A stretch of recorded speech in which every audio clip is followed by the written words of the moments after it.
When you do a write-in, are there two lines actually? Because Yeah. I've never Yeah. done a write-in.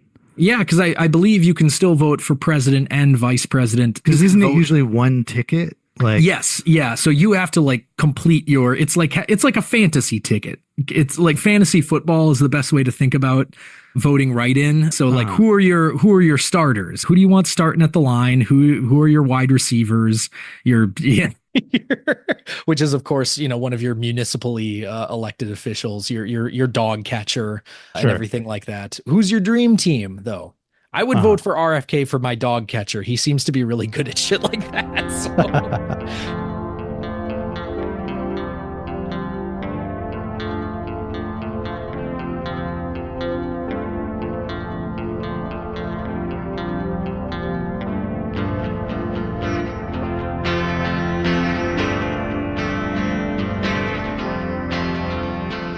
So there you sorry. go. Yeah, no, that's some good material to start with. No, There we go.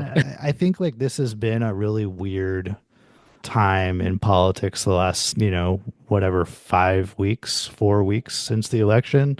I feel like we've been processing it in similar ways in the sense of like it's kind of this eerie, we've been here before. It's surreal in that it's 8 years later, this pretty much the same outcome, like a similar kind of election between, a centrist Democrat woman against Trump, like largely running a centrist campaign, running up against all of these structural forces that kind of make it hard for that combination of candidates and arguments to come out in the Democrats' favor.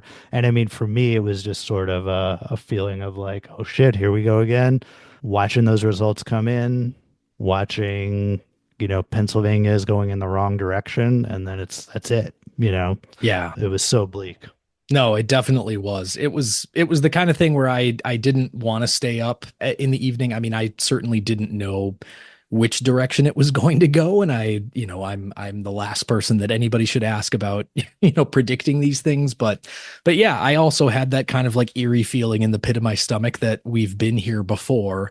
And a lot of it was just because it's not just because of the way the campaign sounded, but the way that they were Mhm. responding to similar kinds of conditions that the Clinton campaign was also responding to, the kinds of policy, like real policy positions or lack thereof, that they were putting forward in response to people's, felt precarity in a moment where, prices for things are really high and it feels like it's expensive and dangerous to live in America. If you fall underneath a certain line, there's this feeling that it'll be so hard to claw your way back up, and that, in the absence of somebody progressive who's actually giving you real things to latch onto, the only thing that people seem to have was, well, I'm gonna vote for the person who had a good TV show. And, I mean, we'll get into more of the messaging stuff later, but Yeah. that was kind of my general feeling going into the election, was like this eerie feeling of, yeah, we've been here before. And, it's like, yeah, the ending of Twin Peaks: The Return. What year is it? What year is this?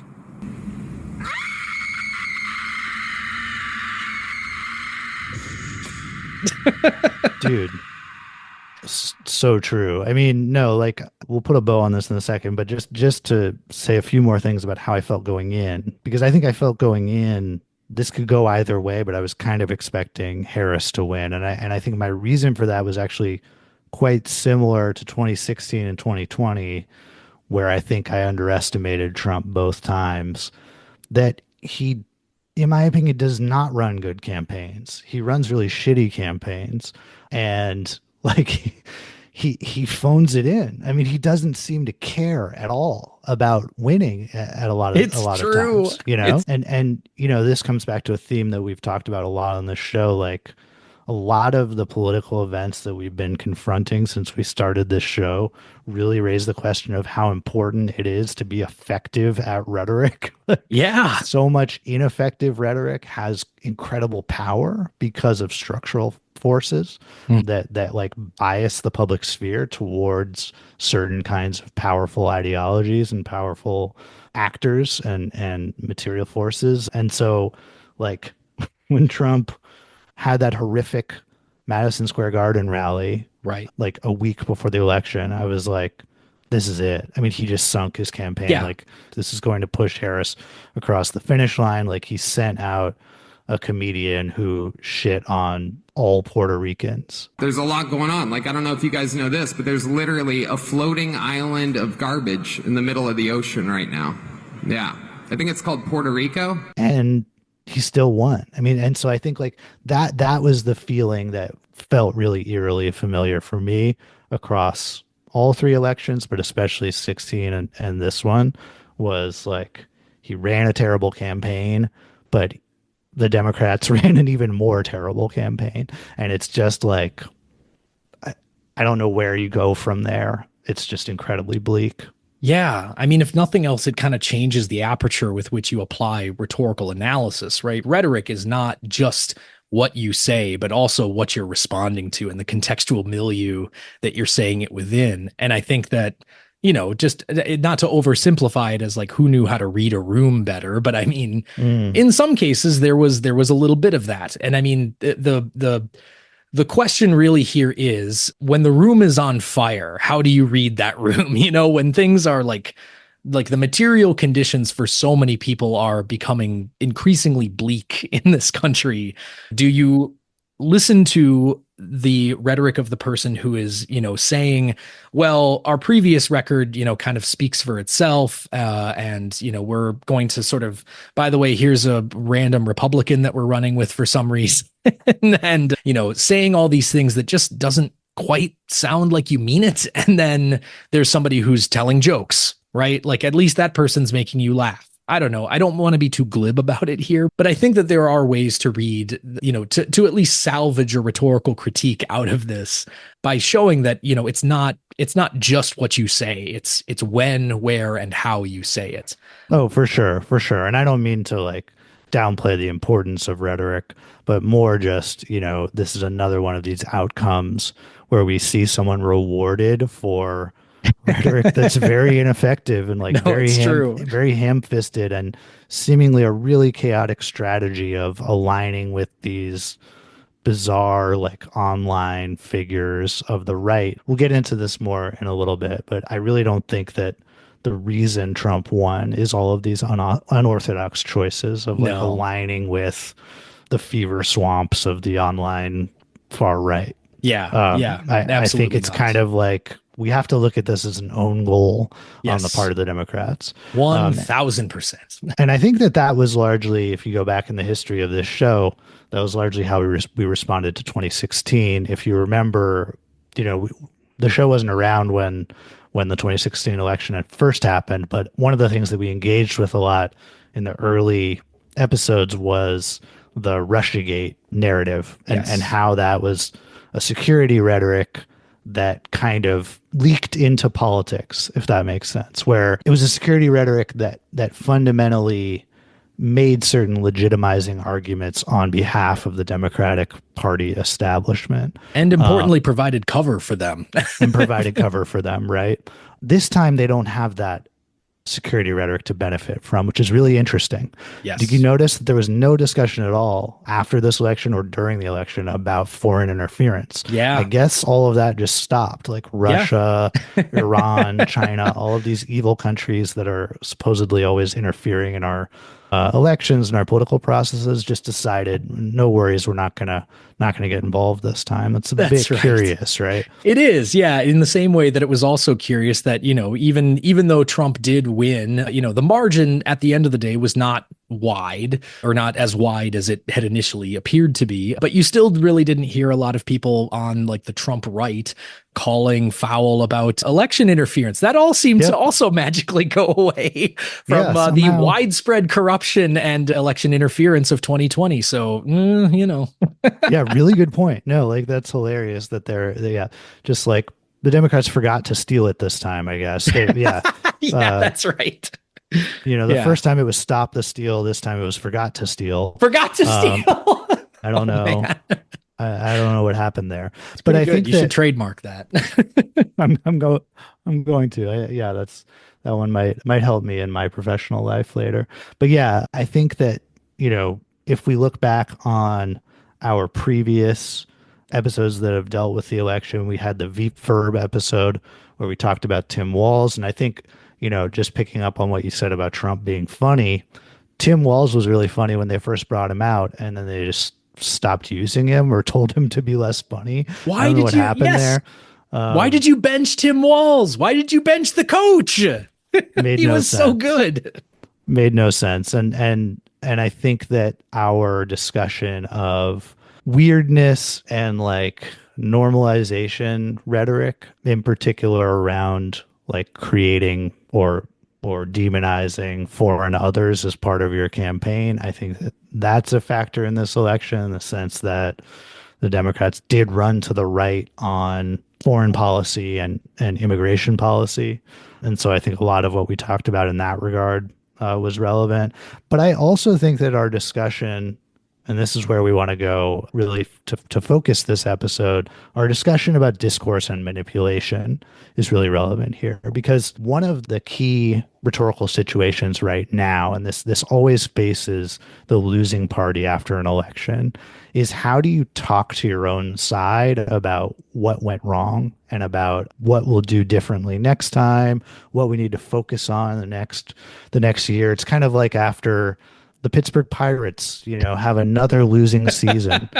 What does the general manager tell the fan base they're going to do in the offseason to placate the fans and make sure that they still buy their season tickets for next year, despite many, many years consecutively of losing?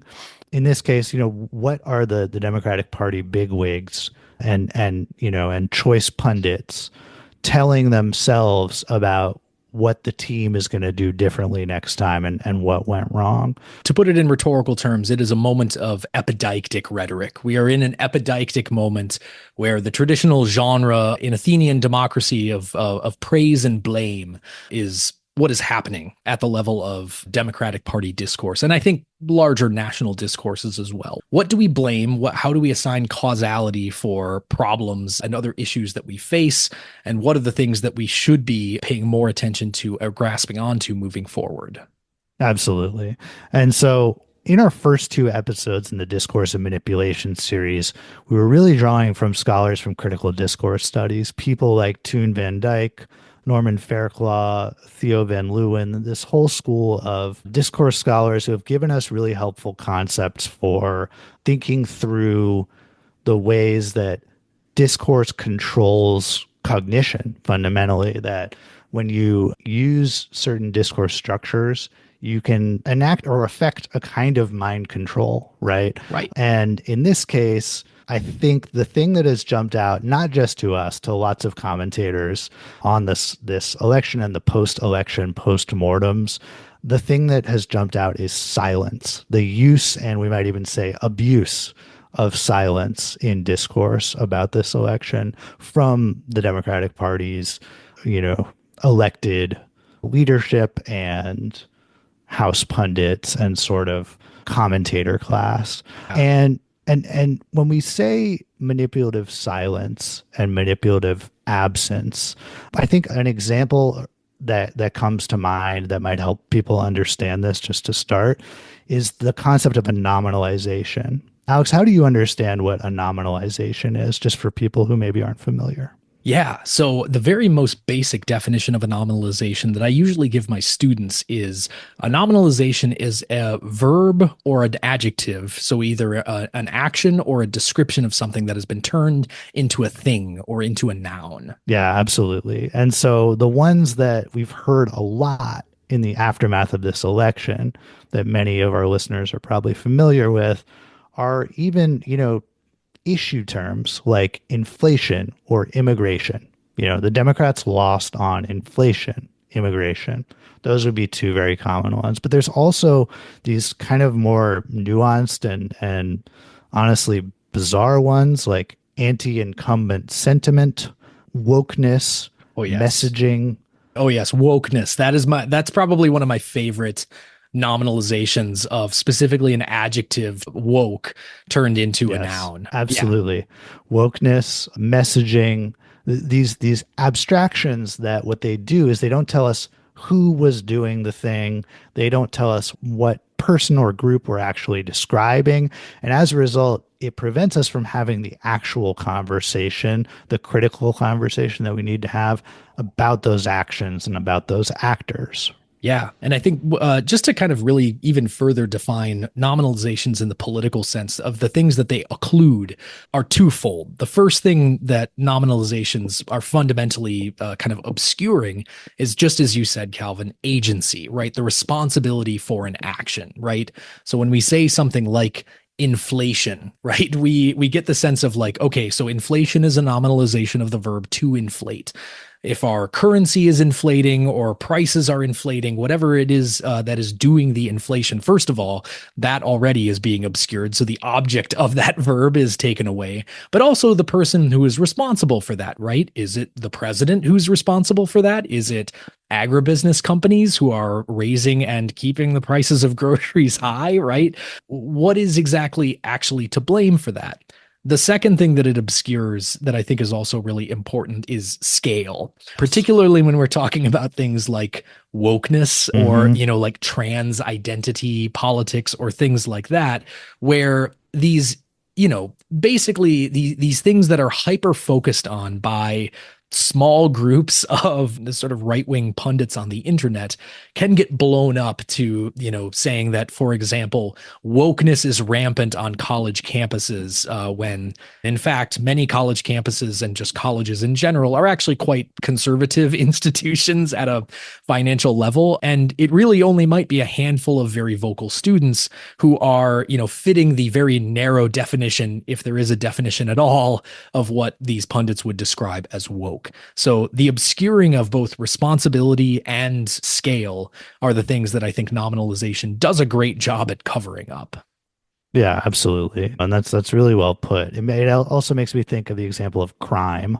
Crime is a really powerful nominalization because obviously it completely includes what kinds of crimes we're talking about, what kinds of criminals, the context surrounding, acts judged to be criminal, and scale. And, when people complain about crime in American cities, they're often not looking at actual policing policy and the ways in which that produces crime as this nominalized thing. Policing policy as well as economic policy and other kinds of policies that produce that. Right. So I think we wanted to talk just a little bit, building off of that concept of nominalization, to think about the larger critical discourse studies literature that thinks through absence and silence. So one scholar that we looked to in developing this idea is Norman Fairclough, whose 2003 book, Analyzing Discourse, I'm a big fan of. He talks in Analyzing Discourse about what he calls paradigmatic relations. So these are relations between a text and really what's outside of it or what's absent from it. So he talks about how this applies on many different levels of a text. So it includes grammatical structures like nominalizations being nouns that are taking on some of the semantic elements of verbs or adjectives. But it also includes things like vocabulary, semantic relations, genres, discourses. So there are all these choices that are made in these texts, for example, about the election, that leave a lot out, right? And so we might say that the style of a text leaves out other possible styles. And at the end of the day, what Fairclough is talking about here is really a fundamental aspect of rhetoric that Kenneth Burke identified, which is, this idea of every way of seeing is also a way of not seeing, that when you create text, you create discourse, you are choosing among possible options, right? And that has profound stakes. Yeah. And I mean, I see a lot of linkages between Norman Fairclaw's concept of paradigmatic relationships and the way that Toon Van Dyke talks about manipulation as a form of mind control, right? Because Yes. when Van Dyke is talking about mind control, we talked about this a little bit on one of our previous episodes. He's talking not about, literally like hypnotizing somebody or casting a spell over them, but rather giving them mental models to think through the world and the social and political issues that occur within it that are going to serve the interests of the manipulator, right? Or serve a sort of partial interest.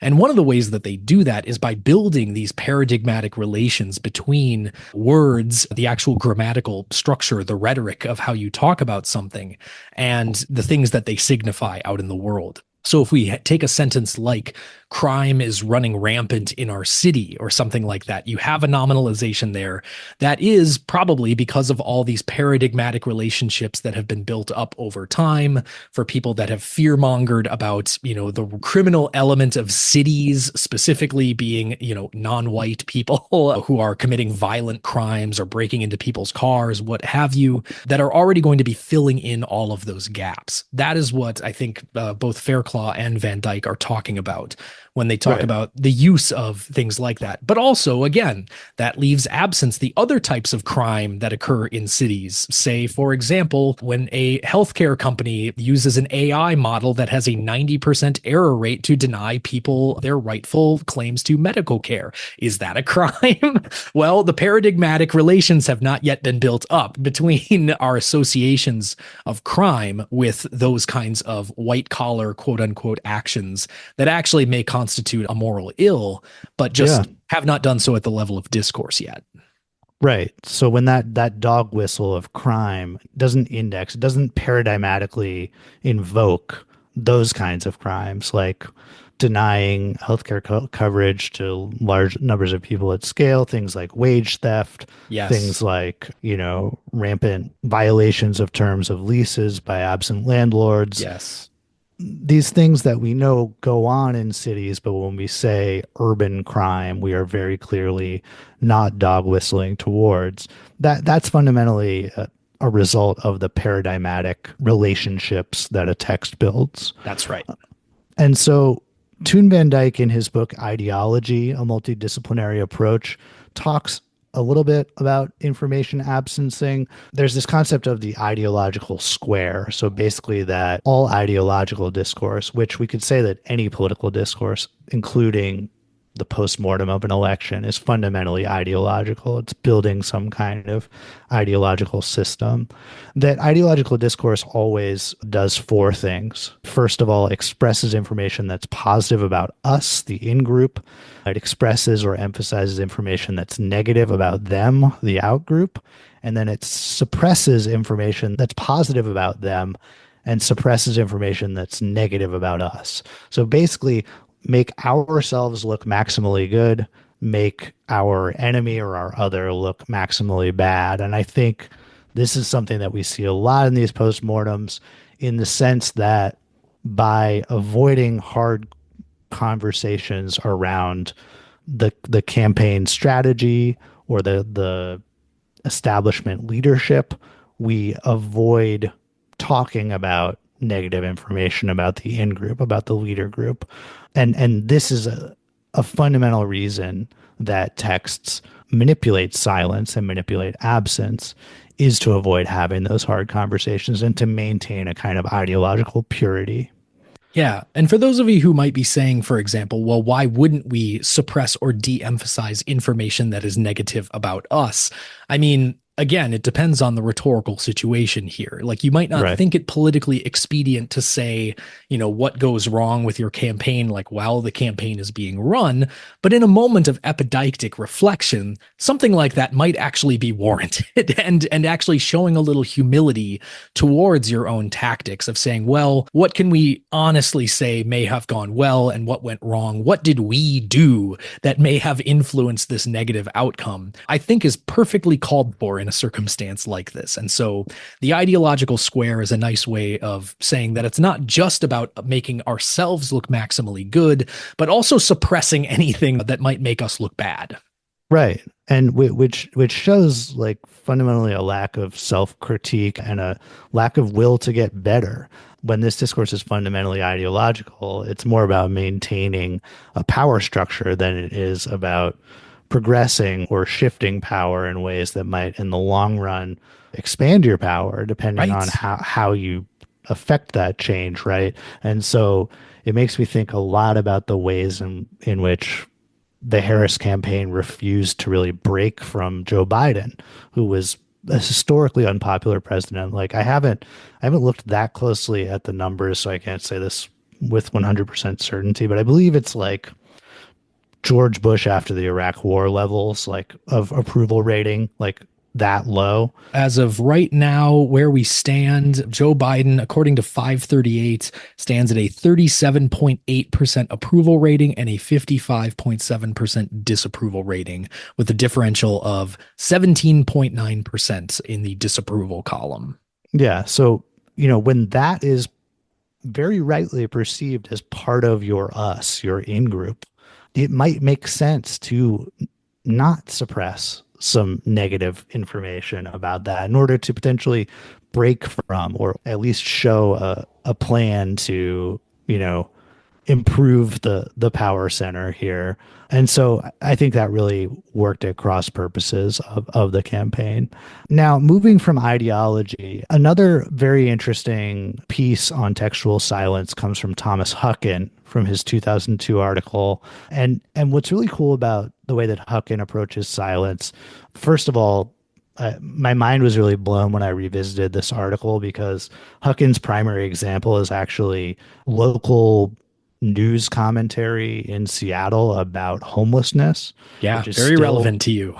yeah, very relevant and like still incredibly relevant. And he's looking at these editorials about homelessness and basically trying to figure out what is the prevailing stock of relevant knowledge or opinion that was presumably available to the writer, and then what is missing. So that's kind of the method that he follows for looking at silence. Really, he's asking the question, what could have been said yet wasn't? And so we were just talking about an example of that. Harris could have said all these things about what Biden was doing wrong, how Biden was, being completely outplayed by Netanyahu on Middle Eastern politics, or how Biden didn't do enough to rein in price gouging on the part of corporations. Whatever it might have been, that was absolutely relevant knowledge and opinion that was available to Harris that she chose not to engage with. And then Huckin further asks questions such as, quote, how is it in the writer's interest to deliberately mislead the reader? And so we can talk about that as well as, drawing attention to the layers of organizational power that weigh on a writer or a politician's decision making about what to include and what not to include. And obviously there are layers of organizational power here that play into this. Yeah, I think that's really what Huckin brings to this analysis that is most useful for, again, thinking about reviving a rhetorical critique in the wake of an election where we see one candidate using what seems to be just kind of inartful rhetoric. Yes. Is that what are the layers of organizational power that are maybe staying the hand of the other side? Because again, like you said, I think it's better to read this as an own goal on the part of Democrats. And I think as we get into looking at some texts that help us pick apart these silences, I think we're going to uncover some reasons why those layers of organizational power might suppress the saying of certain things. Absolutely. Now, just one more piece that I wanted to share from the discourse studies literature is Toon Van Dyke in that same text on ideology talks about how he conceives of this idea of common sense. And I think this is something that's come up a lot in these post-mortems is just, the Democrats were out of touch with common sense, but somehow Donald Trump spoke to the common sense of the common man. And so Van Dyke has a really interesting theory of what common sense is and what that concept means in discourse. He says that common sense, quote, connotes that such knowledge is direct, immediate, unreflected, untheoretical, and unscientific, but based on or derived from everyday observation or experiences, unquote. He goes on to say that, quote, common sense is also associated, at least implicitly, with popular or lower class cognition as what common people think and find. And so it's, as he says, taken for granted knowledge.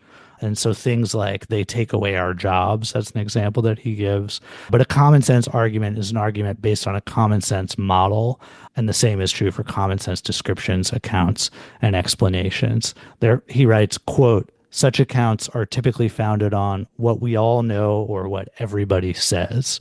Yeah. And I think this is a really interesting idea that plays out in a lot of these postmortems. Yeah, there's certainly a lot of information that seems to be sort of like, well, we all know that this was an issue. And so therefore, let's move on to this next. You know, if you think about it in the terms of like stasis theory, for example, or kind of synthesize common sense with stasis theory, Toon Van Dyke's common sense is a way of saying, well, some of these earlier stasis categories, like what caused this problem in the first place, how should we define it, what are the facts that are relevant at hand, are all to be taken for granted. We can hand wave them away and move on to these more sort of weighty decisions about how should we evaluate something, what should we do about it, because we can just take for granted that everybody already believes these other things, even though that conveniently allows you to not talk about them. And I think that's really what's useful about bringing a term like common sense in here, and why Exactly. we're referencing it again.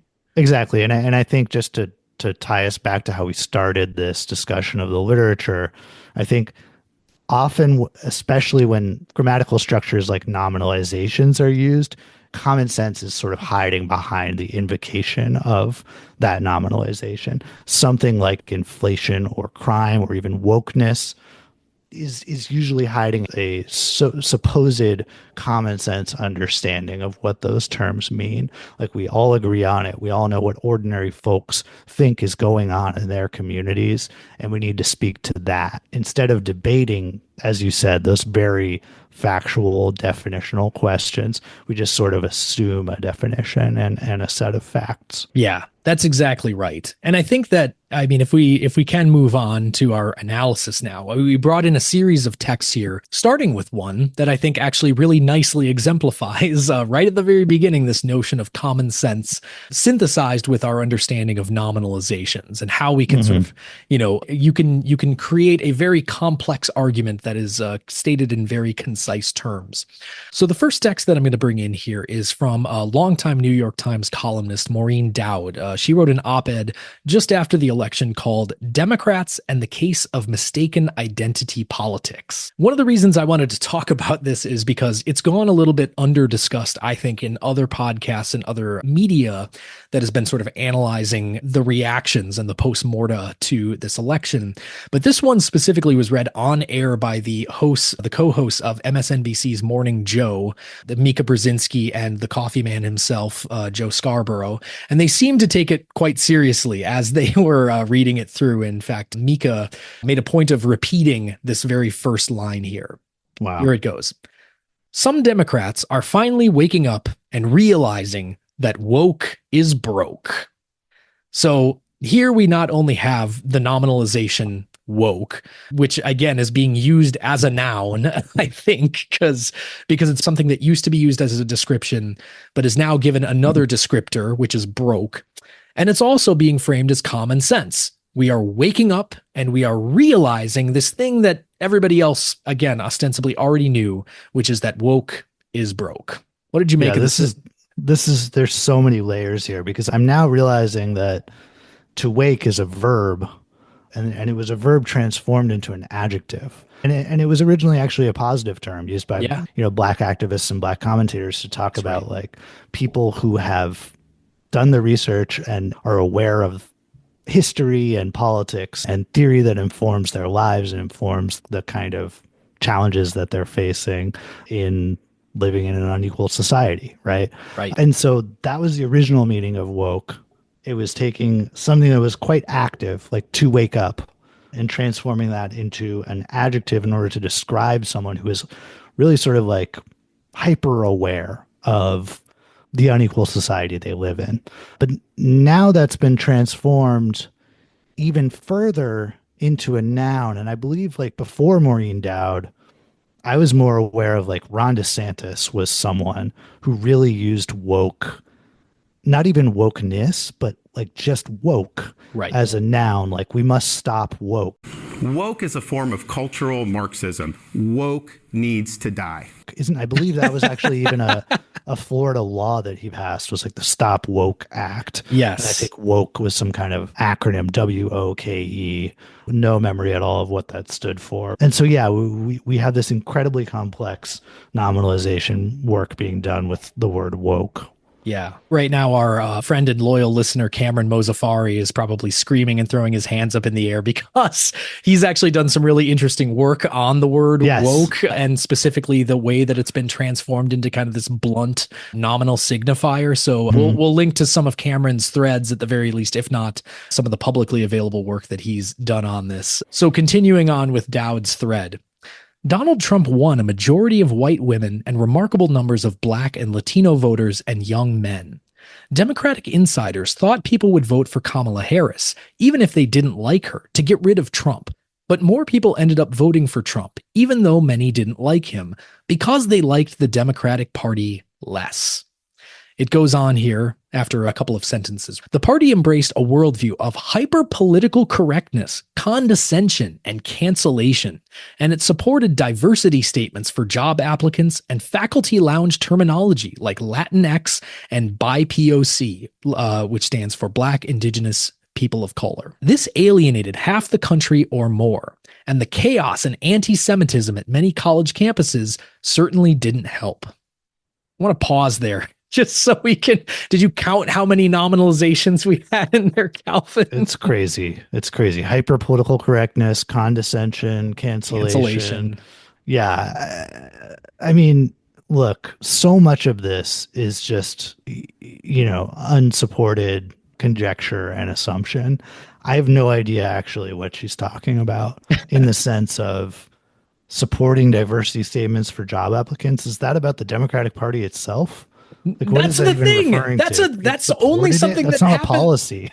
That only happens on college campuses, and most don't even do that anymore. Like right. No, and faculty lounge terminology like Latinx and BIPOC, no examples given. Given. We can be accused of a lot of things on this show, but we at least always have examples to back up what we talk about. Right. And this is such cheap argumentation when you don't even give an example. I mean, I think people have pointed out, like, the last time a politician used Latinx was like 2020 or earlier. Yeah, they don't do it anymore. They don't do it anymore because they got these same critiques when they first used it. And, a lot of this stuff is just so superficial, right? And so, of course, we didn't even talk about yet the nominalizations of, anti-Semitism at college campuses, how that smuggles in a common sense assumption that we all know what we're talking about when we refer to that. And yeah, I mean, there's just so much built into this that is unsourced and unsupported.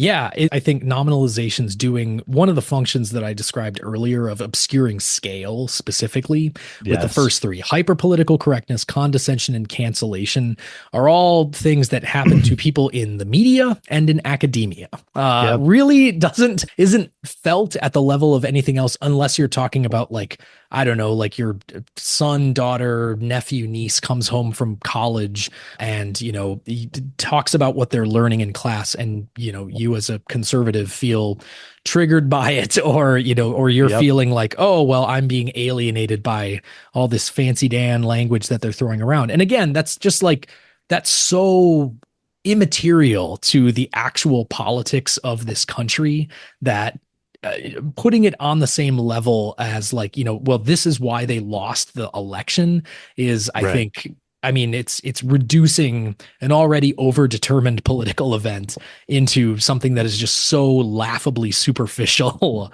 that I don't know why anybody takes arguments like this seriously. But I also just want to mention specifically about the quote unquote chaos and anti-Semitism at many college campuses, which is, of course, referring to the pro-Palestinian anti-genocide protests that are happening on a lot of college campuses. I'm using that terminology because that is what Amnesty International is now calling Israel's war in Gaza, and also what the International Court of Justice has said Israel's actions in Gaza likely constitutes a genocide. And of course, the ICC has called for arrest warrants for Yoav Gallant and Benjamin Netanyahu, as well as leaders of Hamas for crimes against humanity. So at any rate, reducing all of that to anti-Semitism on college campuses, I think occludes the very real anti-Semitism that does have a root in American society. There are people who, are literally, are fundamentally antagonistic to Jewish people as like an ethnic class of humanity. And that's not who the college campus protesters are. Nope. And to put those on the same level reduces the seriousness of that term. I fundamentally think it does real violence to Jewish people. I mean, I have no place to say so not being Jewish myself, but to me, it feels like a way of making it far less serious than it actually needs to be.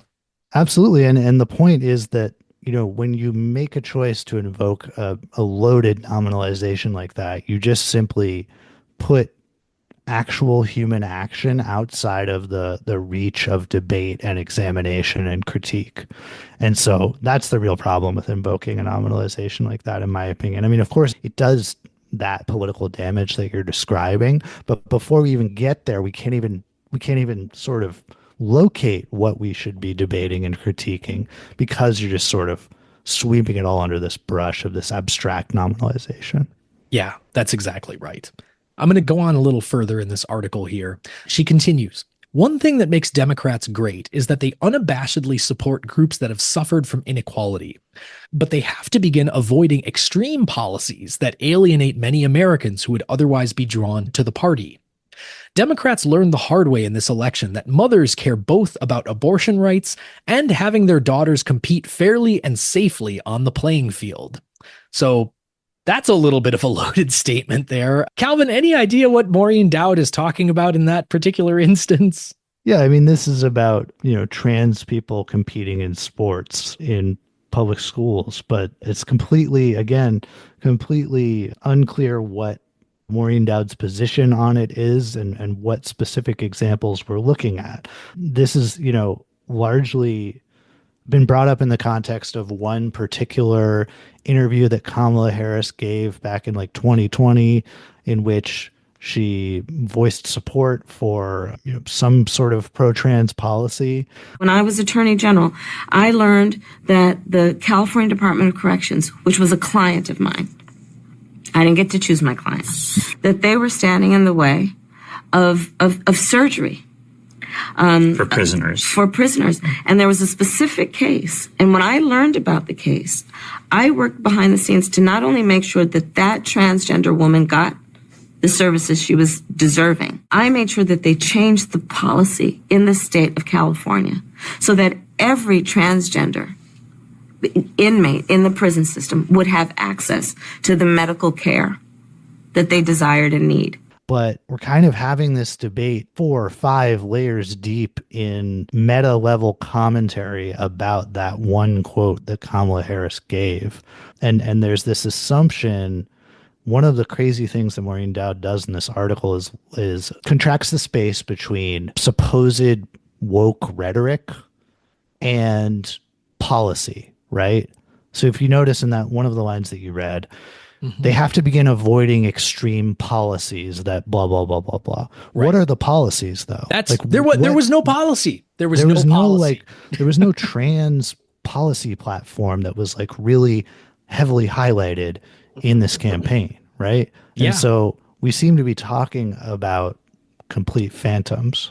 Yes. No, you're exactly right. And again, using a nominalization like that allows for that kind of conceptual slippage that we assume that because she talks about abortion rights, and yes, that is a policy issue. That is a policy issue. There were policies that, again, federal rights to an abortion were stripped away actually under the Biden administration, not by the Biden administration, but by the Supreme Court on his watch. And the transgender people competing in athletics had nothing to do with federal level politics at any way, probably largely because it affects like 0.1% of the population. I mean, it's just not a sizable enough. Again, this is an obfuscation of scale. It's not a sizable enough issue. Like, I mean, is it a worthy issue at some level? Yes, of course it is. But like, is it a sizable enough issue to be talked about seriously in a conversation about what won or lost an election? That, if you think about it for like 2 seconds, should be completely laughable. Yeah, and it's to say that it's determinative. I mean, in order to say that, you need to really get into the broader media ecosystem that these elections occur within, and that requires talking through material forces that shape the media that people receive.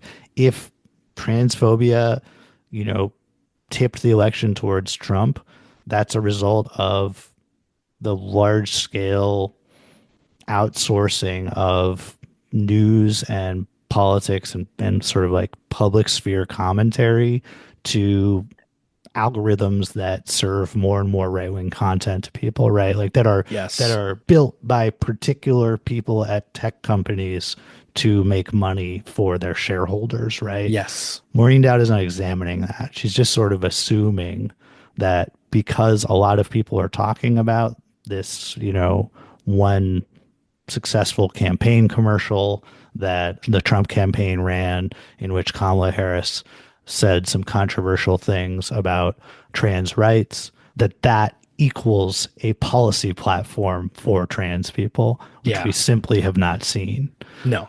That's right. Yeah. So, I mean, again, if she really had any honesty here or any kind of journalistic integrity, might be a little bit more careful there, but maybe that's too much to expect. I don't know.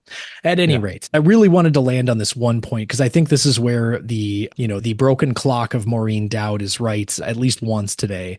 Kamala, a Democratic lawmaker, told me, made the quote, unquote, colossal mistake of running a billion-dollar campaign with celebrities like Beyonce, when many of the struggling working-class voters she wanted couldn't even afford a ticket to a Beyonce concert, much less a down payment on a home. Quote, I don't think the average person said, Kamala Harris gets what I'm going through, end quote, this Democrat said. So that's one point where it feels like she might have actually stumbled across something that might be somewhat worthwhile and worth talking about, which is that if people feel like this is a party of opulence, of people who are, one with celebrities or people who are at an echelon that is just outside of what working class or, ordinary people are going through, then that feels a little bit more on the nose, right? That might invoke people's sense of economic insecurity and get them to feel like maybe this person doesn't really represent my interests. Right. And I think that this gets at one of the fundamental problems I have with this dichotomy that's set up between, quote unquote, woke elite Democrats on the one hand and like in touch, common sense, working class Republicans on the other. There's nothing economic about that dichotomy. And yet economics are often invoked to explain what people are actually going through. And so you have to ask the question, what are the actual economics and financial interests and material interests of the leadership of the Democratic Party? We never ask that. We only examine sort of these rhetorical side effects, like trying to sound quote unquote woke, but never, where do they go to work when they leave the Democratic Party? Oh, they go to Uber and they go to Microsoft and these massive corporations, Goldman Sachs. Maybe that's more the dichotomy that we need to be looking into, as opposed to these kind of superficial surface level issues of things they said 4 years ago that they've never said again. And so, that's really where I'm left kind of baffled by these arguments, because the two things are not at all related to each other. Right. Oh, I think you're absolutely spot on. And it's why, analyzing silence through this is kind of, tricky, because when they do let something that actually feels real and feels relevant, something that otherwise goes completely uncommented upon, just the fact that most people, most ordinary working class people can't afford a down payment on a home. Like, why is that not like A1, but headline of every Right. national newspaper every day, that like, oh yeah, most people like can't afford livable lives in America, the supposedly wealthiest country in the world? It becomes just kind of a footnote that's used as the denominator for this equation of like, well, it was woke over economics, and so therefore, the two just, they focus too much on the woke, they didn't go enough into the economics, and that's why they lost. And sort of it like you said, occludes the broader analysis of why they may not be paying attention to some of those economic issues, because it runs against their class interests. Absolutely. And then, I mean, there's also the issue of lack of evidence that they actually are woke. Yes. Like, yeah, that's also true. They're too. even using woke rhetoric. I mean, we talked about this when it was happening. The Harris campaign was incredibly centrist. It was incredibly anti-woke. It was incredibly trying to appeal to like middle of the road American patriotism and nationalism and, pro American troops rhetoric. Yes. If that's now woke, I mean, that's news to me. That would be actually pretty awesome if it gave us a way to like reduce militarism. We have a new critique with which to express anti-militarism. Cool. But like, I don't think most people are thinking about that when they're thinking about woke. Yeah. Probably when they're thinking about woke. I love that we've just embraced that nominalization now. When we're thinking, I often think about woke. Yeah. My thoughts return to woke several times a day. It's the first thing I think about when I wake up. Last thing when I go to bed. I want to skip down to the next argument here, just for the sake of time, because I think we spend a deserving amount of time on that Maureen Dowd piece. But I'll read through the full one of this next text, because I think it represents, again, another way of kind of diverting our attention away from some of the things that we could be talking about to other things that might be easy distractions at this point. Mm-hmm. So this is a statement that was released by the National Organization for Women, one of the organizations that early first wave feminists like Betty Friedan founded.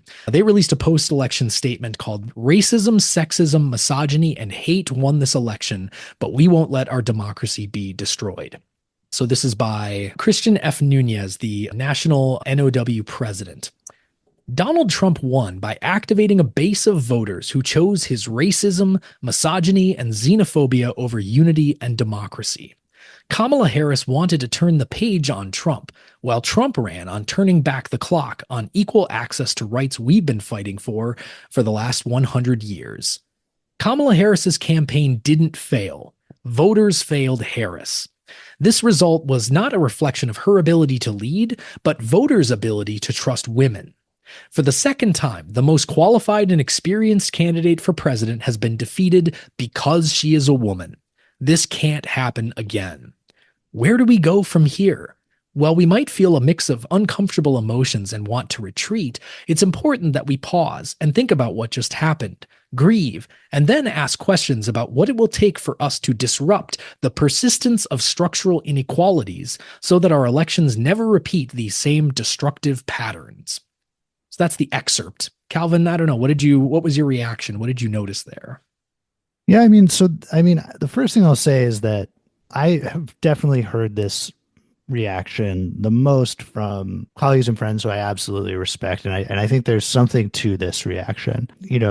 This was undoubtedly a factor. I think what's interesting here rhetorically is what we could point out in terms of silences, absences, and nominalizations, right? So there's this idea that voters chose racism, misogyny, and xenophobia over unity and democracy. I mean, we could call them nominalizations. Some of them are nominalizations, but they're also ideographs, Yes. which is a concept that we've talked about a lot on this show. Basically, the the positive ideographs of unity and democracy were defeated by these negative ideographs of racism, misogyny, and xenophobia. And I think that reading ignores the fact that many, many millions of voters were not thinking about those things when they made their choice, right? It's simply impossible to imagine that they were, because obviously discourse primes, Toon Van Dyke shows us how discourse primes cognition in particular ways. And while Trump did run on a lot of, retrograde attitudes and ideologies like these things, and he had that horrendous Madison Square Garden rally shortly before the election, the thing is that there are many, many other discourses that overdetermine how people are thinking when they enter the voting booth. And there was also a massive discourse around just how inept and ineffective Joe Biden had been, and the fact that Harris had been his vice president with a great deal of power in that administration, and people were unhappy with the administration. People were unhappy with the decisions that they made on economics, on foreign policy, on a whole host of issues, right? And so obviously when you have lines later in the excerpt that you read, like the most qualified and experienced candidate for president, that is ignoring the many problems with the administration that Harris had just been working for, indeed is still working for. And so those absences really stand out here. There's also just the statement, voters failed Harris. I mean, that feels like such a reversal of power when many of those voters are women, right? Many of those voters are working class people and people who have so much less power than Harris. I mean, Harris is a rich, wealthy, powerful politician with ties to corporations, with ties to, the absolute centers of power. And so to blame powerless voters instead of this extremely powerful politician is certainly a choice, right? Yeah. I mean, again, I recognize my own, discomfort coming at this as a man and, not trying to, over explain this here, but I fundamentally, I think anyone can see that there is a clear power differential here in saying that, well, it's actually the problem of all the voters and not the person who ran the campaign. I think whether you're running a man or a woman for president, it is always incumbent upon the candidate to make a good case to the voters and not, blame the voters for failing, in some moral sense. But it's also, I think, the other issue with this line of reasoning is that it's just fundamentally a defeatist position. If you're saying that, it's our voters are failures, they're unable to trust women, and, that's the only real reason that she was defeated is because she's a woman.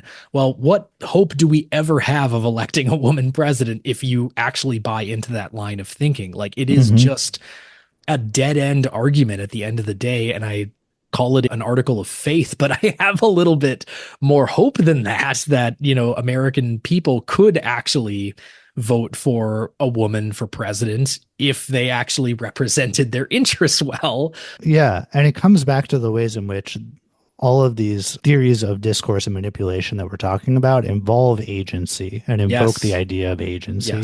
So what these silences do is they ignore all the ways in which people could have been activated. People could have been activated to, as the part you just read says, quote, disrupt the persistence of structural inequalities, right? I mean, that phrase, the persistence of structural inequalities, it is so totalizing and terrifying and depressing, right? Yeah. But people could have been activated. I mean, look at the college campuses. Obviously, Maureen Dowd is not a great fan, but earlier in the year, we had massive civil unrest and disobedience fighting for peace on college campuses. And that was a groundswell of activation and movement that, could have been channeled in various ways. It was completely ignored by this campaign. And by the way, that activism largely run by women, largely run by people of a variety of identities and gender performativities. And so, right, there was action, there was agency in the political system at the same time as these campaigns were going on. But was it involved? Was it invoked, or was it silenced? Like, as we Yeah. can see that all of these rhetorical techniques do. And I think that's really what disturbs me about an argument like this. It's not that I don't see where it's coming from, but it's the way in which it does kind of assume the impossibility of agency, or such constraints on agency that we simply couldn't have produced a different outcome if we had acted differently. Yeah, that's a pretty major erasure, is the idea that, well, there was nothing we possibly could have done. Well, speaking of which, speaking of defeatist arguments, so yet again, as you'll remember, we analyzed the appearance of one Alex Garland on Pod Save America and his kind of glib takes on the political situation in America. We've got another guest on Pod Save America. This David Plouffe, who worked specifically for the Kamala Harris campaign, was one of the main people in charge of steering that campaign, among others who appeared on the podcast. But this is just an excerpt from that conversation that I think is quite revealing of how they themselves are reflecting epideictically on the challenge as well as the opportunity that they could not seize. Here he is. We were in a challenging political environment where, to get to 50% of the vote in enough states to win 270 electoral votes, we needed some percentage of Republicans. But I think what people forget is it's more of independents who act like Republicans, where issues of democracy, of how unhinged he, referring to Trump, is. Project 2025 mattered to them, even as some conservative Democrats. Also, when you're being attacked as being a crazy, out-of-touch California liberal, when you have generals and former Republican elected officials saying, "I'm for Kamala Harris," that helps rebut that. In many respects, that'll be more effective than what she would say herself. And then as it relates to, the comments about, wanting generals like Hitler, that's again referring to something Trump said, that bothered voters. Okay. So yeah, we could have decided to just ignore that, the comments from Trump, and just say, let's talk about tax cuts today. I don't think that would have advanced the ball with the people that we needed to advance it with. And again, I just want to, it can sound like making excuses. This political environment sucked, okay? We were dealing with ferocious headwinds, and I think people's instinct was to give the Republicans and even Donald Trump another chance. So we had a complicated puzzle to put together here in terms of the voters. And it was going to take a little bit more independent Republicans than we saw in 2020. Sorry. Maybe 1% more Republican voters for us. It was going to take voters saying, quote, "Even though I judge Trump's first term favorably, I'm more concerned about him this time," end quote. Yeah. So, this idea of political environment and headwinds and a complicated puzzle, right? All of that is the result of your own action. So this is the agency that's being included here, is the strategy that the Democratic Party has been running on for, damn near 30 years at this point, going back to the 90s. Triangulation was a strategy, not to use a nominalization. Triangulation, which was this idea that Bill Clinton would run to the right. In fact, in the early 90s, when Bill Clinton was coming up as a kind of populist outsider candidate in the Democratic Party, what made him a populist and an outsider was actually that he wanted to run to the right on certain issues. And so that was his way of challenging the establishment at that time.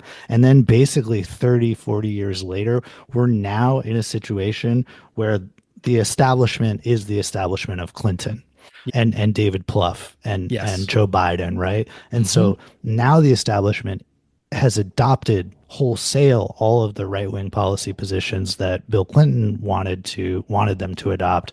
At that time, he was coming as an outsider. But that political environment is determined by one of the two major political parties and by their presidencies, by the policies and ultimate legacy of Barack Obama for 8 years, by the campaign that Hillary Clinton ran in 2016. All of these political decisions that go into leading once you're in office and running when you're a major billion-dollar campaign, those decisions have long-term effects, and they produce what we're calling a political environment. It's not natural. It's a result of human actions.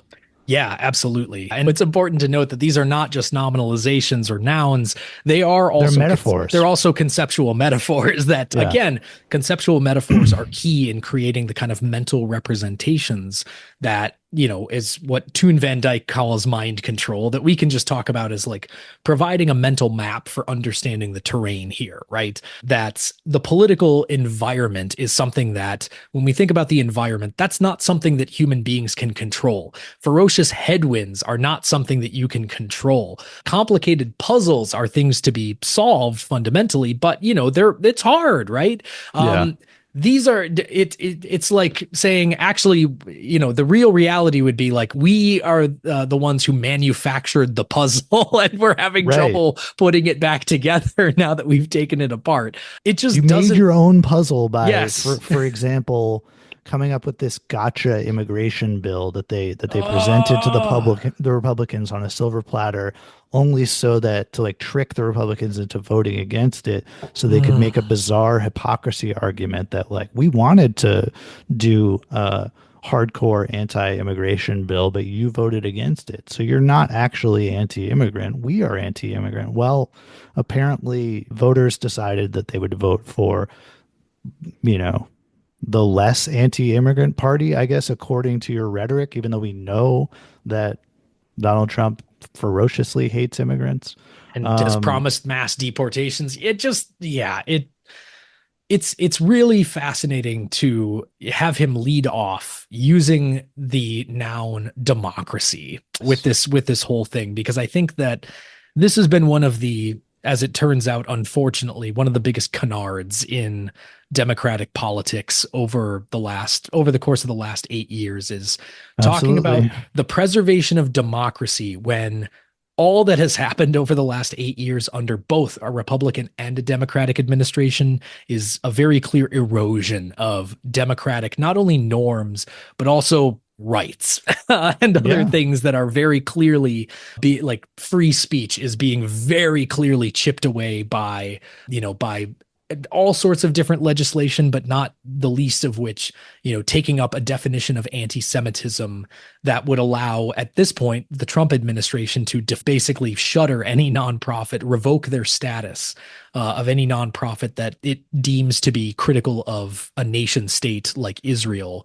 It's just a joke. It doesn't feel real at this point anymore. And it's a real shame, because I actually think that, if they wanted to, they could run hard, if they had the consistent policy, they could run hard against the Republicans on democracy, because we know that Republicans have been trying to restrict voting rights and do all these things that like reduce nominal liberal democracy. We know that Republicans are anti-free speech. They want to ban books from libraries, and they want to reduce our ability to talk about, like important foreign policy issues. And they did January 6th, like for whatever skepticism or reaction to January 6th that people might have, that it was overblown by the Democrats, or it was exploited by the Democrats. Fundamentally, it was an anti-democratic action. And so you had that on a silver platter as sort of like the paradigm case of this anti-democratic strain in the Republican Party. If you wanted to run on that, you could have put together a very clear and cogent set of arguments towards that strategy, but it simply wasn't done because of this, again, pardon the nominalization, triangulation strategy that has been the bread and butter of the Democratic Party since the 90s. Run to the right to try to chip away at these Republican voters. And I did just quickly want to point out that I love that Pluff says, so yeah, we could have decided to ignore that and just say, let's talk about tax cuts today. This reminds me of the Maureen Dowd piece, in that the only alternative they can imagine is another Republican policy. Is another Republican policy. Is instead of using woke rhetoric, doing Republican policy. But like, what about Democratic policy? What about like the legacy of FDR? Why are they so scared of that nowadays?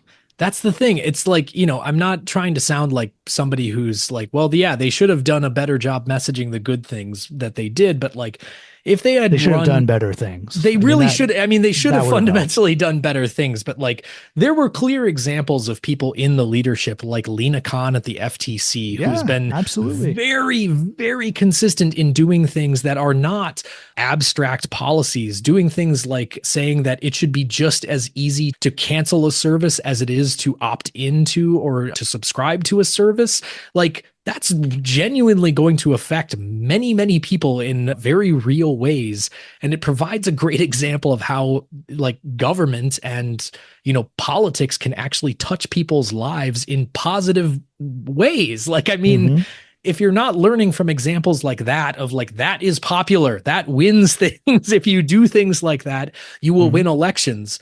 And I mean, the cynic in me is the one who's at the end of the day saying, I mean, I don't know if they want to win, but it's like, is there the interests of the people who they really represent, the donor class, or, you know, other people who have a stake in the Democratic Party and their lawmakers in power, are they eliding these things for strategic reasons because of what Thomas Hucken would call the layers of organizational power that are basically suppressing speech that would help you win?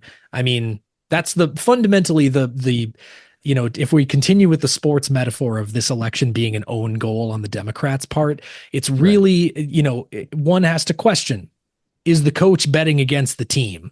You know, like, is the coach betting against the team? Because I fundamentally don't know. Well, and, you know, and that's the structural layer here that is unavoidable. And it's to come back to something we talked about in our rambling intro to this episode, like, that's been one of the major ways that I've processed this election result, is thinking through the structural factors that make it such that Democrats don't need to win to make money, right?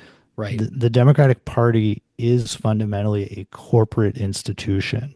And when we say that, it's not a metaphor. Like, it actually has an entire structure that generates massive amounts of income for leadership classes within it.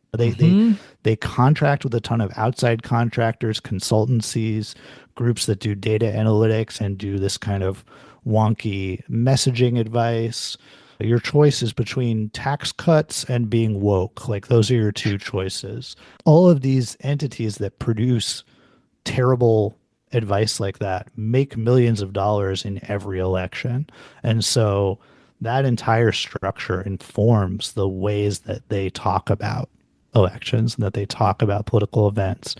And it helps them to use these nominalizations and these other techniques of textual silencing because it prevents scrutiny and critique of their own decisions and their own material interests. Yeah. No, and I mean, that I think is something that people are at the very least less afraid to acknowledge now than they were back in 2016. You know, I mean, if we are coming to a close here, kind of reflecting on, you know, what is different moving forward from this Trump victory versus the 2016 Trump victory. I mean, at the very least, I think, I guess this is more of an article of faith, a hope, is that people are a little bit more willing to acknowledge these kind of contradictions at the heart of Democratic Party politics, and whether that means the emergence of third parties to challenge it, or, you know, some sort of like insurgent change from the inside is going to fundamentally shake the foundations here. I mean, I think you can't ignore it anymore, and it's becoming harder and harder to keep up that omerta, that vow of silence that we never talk about, how the Democratic Party is funded and how that might be at odds with their progressive messaging. Yeah, absolutely. I think, for me, the big takeaway from all of this is we need to remain woke to these instances of manipulative silence. Like, look for them in these kinds of conversations, and don't be afraid to be the pain in the ass who raises the volume, who call it out, who fills that silence with, like, what is missing? What are we not addressing? What are we not talking about? Because that's exactly where the agency is. It's inevitably someone was oppressed, someone was ignored, someone was silenced who could have really made a powerful difference in politics. And there is action, there is activity, there is organizing, there is agency, but maybe it's not in these sort of corporate boardrooms where Democratic Party strategy and Democratic Party post-mortems are written. Yeah, it's still the kind of thing that, practice it at local levels. Like your boss will use lots of nominalizations in statements to the workforce. Your college administrator will use tons of nominalizations that oftentimes don't mean anything in their rhetoric. And yes, no matter your position in that, you always have ways to call that out, to question what you're being told, and to help fill in those silences with what they actually mean, because at the very least then we can start having an honest conversation. Absolutely. So shout out Thomas Huckin. Yes, read the Thomas Huckin piece. We're going to have all of the lit that we've been citing in this episode listed in the show description. And I think Discourse and Manipulation is going to be maybe a forever series on Reverb. We might have to keep coming back to it. Yeah, it's like kind of impossible to avoid these techniques. And there's just such a rich well of threshold concepts that can help us from the literature and CDS about these topics. So it's true. And it's a good reminder that, you listener are not alone in this. We're all trying to muddle through this together, both at the level of discourse and at the level of action, and how those two speak to each other, I think is very important. So we'll be staying with it, and we hope that you'll be staying with us as well through all of it. Absolutely. And just stay woke, stay woke. Woke. When you're awake, you should be woke. When you go to sleep, woke. I'm woke when I'm awake. I'm woke when I'm asleep. I'm woke in the shower. I'm woke when I'm eating breakfast. We're bringing it back. I'm going to bring it back. I'm going to fully embrace being a woke professor. How about you, Alex?